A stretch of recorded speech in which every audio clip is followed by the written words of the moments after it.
మరలా చిగురించబోతుంది. గొప్ప దినాలను చూడబోతున్నావు.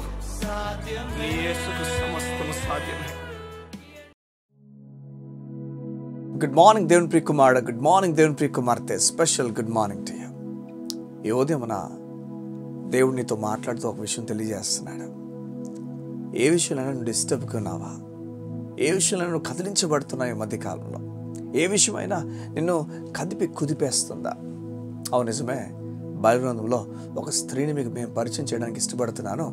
ఈ స్త్రీ బైబిల్లో ఆ సమయంలో ఈమె కదిలించబడిందేమో, భయంతో నింపబడిన సమయమేమో. చూడండి, అప్పుడే ఆమెకు ప్రదానం చేయబడింది.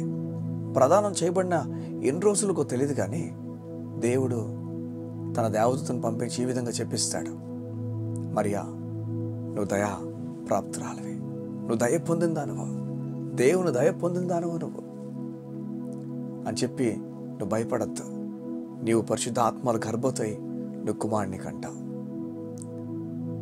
చూడండి, ఆమంటుంది ఈ విధంగా: అయ్యో, నేను పురుషుని ఎరగని దానినే. లేదు, నువ్వు పురుషుని వల్ల కాదు, పరిశుద్ధ ఆత్మ వల్ల గర్భవతి అవుతావు. ఈ విషయాలన్నీ ఆమె ఒప్పుకొని చెప్పింది. నీవు అనుకున్నట్లుగా, నీవు చేయాలనుకున్నట్లుగా నా పట్ల చేయ్యా, నీ మాట నాకు నెరవేర్చేయ్యా. సంతోషం, అంతా బాగానే జరిగిపోయింది. దేవుడు ఆ సమయంలో పరిశుద్ధ ఆత్మ ద్వారా ఆమె గర్భాన్ని తెరచాడు. గొప్ప అద్భుతం.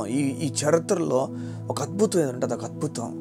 దేవుడి నుంచి ఈ లోకానికి ఆయన రక్షకుని పుట్టించడానికి ఒక స్త్రీ గర్భాన్ని దేవుడు తెరిచాడు. ఒక స్త్రీని వివాహం జరగకమునిపే పరిశుద్ధ ఆత్మ ద్వారా గర్భాన్ని ఇచ్చాడు. ఇది గొప్ప అద్భుతం. సంగమ వినండి, ఈ అద్భుతం అయిన తర్వాత అసలైంది ప్రారంభమైంది. ఆమె నెలలు నిండడంతో యోసేపు తెలిసిపోయింది. ఎలా తెలిసిపోయిందో యోసేపు కనుగొని ఆమె నుంచి దూరం వచ్చేద్దాం అనుకున్నాడు. ఆమెకు విడాకులు ఇచ్చేద్దాం అనుకున్నాడు. ఆమెను ఇంకా కలకూడదు అనుకున్నాడు. ఆమె గురించి ఎన్నో తప్పు ఆలోచనలు ఆలోచించాడు. సంగమా, ఆ సమయంలో మరియా ఎలాగ డిస్టర్బ్ అయి ఉంటుంది చెప్పండి. ఎలాంటి డిస్టర్బెన్స్ కూడా వెళ్ళుంటుంది.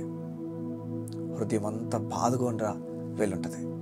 దేవుని చిత్తానికి లోబడ్డం వల్ల ఎన్ని బాధలు ఉంటాయా? దేవుని చిత్తానికి లోబడ్డం వల్ల ఇంత కన్నీరు ఉంటుందా? చూడండి, ఎవరికైతే దేవుని చిత్తం అని తెలిసిన తర్వాత ఆ చిత్తంలో ఏమవుతుందని కాకుండా ఆయన చూసుకుంటాడు అని తెలిస్తే కన్నీరు కాదు, దుఃఖం కాదు, కన్ఫ్యూజన్ కాదు, దేవుడు చూసుకుంటాడని చెప్పి ఆనందం కలుగుతుంది. మరియాకి ఈ విషయం తెలుసుంటే ఆ రోజు యోసేపుకు దేవుడు దేవతను పంపిస్తాడు. యోసేపుతో దేవుడు మాట్లాడిస్తాడు.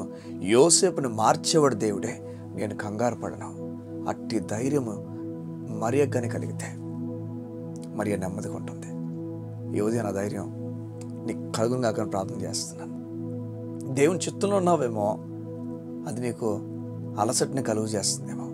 దేవుని చిత్తంలో ఉన్నావేమో, కన్నీరు తీసుకొస్తుందేమో. సేవ భారం అయిపోయిందేమో, కుటుంబం భారం అయిపోయిందేమో, నీ బ్రతుకు భారం అయిపోయిందేమో, నీకు ఇచ్చిన బిడ్డలు భారం అయిపోయిందేమో, నీకు ఇచ్చిన భర్త భార్య భారం అయిపోయారేమో, నీకు ఇచ్చిన అన్నదమ్ములు భారం అయిపోయారేమో. దేవుని చిత్తం నీకు తెలిసినప్పటికీ అది భారం అయిపోయిందేమో. లేదు, దేవుడు నీతో ఉన్నాడని తెలిస్తే భారం అవుతుంది, ధైర్యంగా మారుతుంది. ఏదైనా ఆ కన్ఫ్యూజన్స్ దేవుడు నిన్ను బయటకు తీసుకొచ్చునుగాక, ధైర్యంతో నేను నడిపించునుగాక. కళ్ళు మూసుకుంటా ఏదో నీ గురించి ప్రార్థన చేయడానికి ఇష్టపడుతున్నాను. మా ప్రియ పరలోకపు తండ్రి, నీకు వందనాలు. నీ బిడ్డలు ధైర్యం కలిగి ముందుకెళ్ళినట్టుగా సాయం చేయండి. నీ వాక్యము సెలవిచ్చుచున్నది. మేము దేనికి భయపడాల్సిన పని లేదు, నీవు మాకు తోడున్నావని. ఎలా అయితే మరియా ధైర్యం కలిగి నీ వైపు చూసిందో, అలా నీ బిడ్డలు కూడా ధైర్యం కలిగి నీ వైపు చూసినట్లుగా సాయం చేయండి. నీవు యోసేపుని కదుపునట్లుగా ప్రతి పరిస్థితిని కదలజేయగల దేవుడు, నువ్వు కదిలించగల దేవుడు. నీకు స్తోత్రం. నీ బిడ్డలు అవన్నీ గ్రహించి నీ పైన ఆధారపడి ముందుకెళ్ళినట్టుగా సహాయమును ప్రకటించు. యేసయ్య నామమున ప్రార్థించు నాము తండ్రి. ఆమేన్, ఆమేన్, ఆమేన్. దేవుని ప్రియ కుమారుడ, కుమార్తె, ధైర్యం కలిగి ముందుకెళ్ళు. దేనికి భయపడక, దేనికి నిరాశపడక, నీ దేవుడు అన్నిటినీ కూడా చూసుకుంటాడు. God bless you. See you tomorrow.